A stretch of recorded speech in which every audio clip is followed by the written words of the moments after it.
अस्सलामु अलैकुम वरहमतुल्लाहि वबरकातुहू। अल्हम्दुलिल्लाहि कफ़ा व सलामुन अला इबादिहिल्लज़ीना इस्तफ़ा अम्मा बाद। औज़ु बिल्लाहि मिनश शैतानिर रजीम। कुल सीरू फ़िल अर्ज़।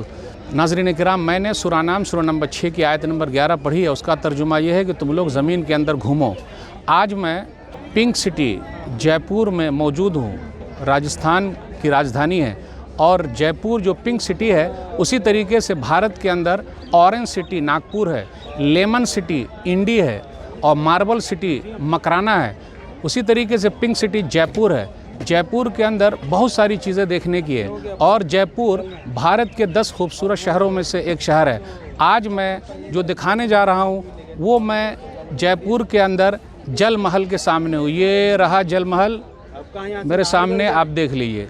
जल महल जो आपने देखा है वो 5 मंजिला इमारत है और उसके 4 जो है वो अंदर पानी के अंदर है, जो आप देख रहे हैं। पहले 1699 ईस्वी में इसको बनाया गया था। उसके बाद 1800 ईस्वी में सवाई जयसिंह ने दोबारा इसको तामीर किया है। तो आप भी जयपुर आइए और आनंद लीजिए। तो फिर इजाज़त दीजिए। वस्सलामु अलैकुम वरहमतुल्लाहि वबरकातुहू।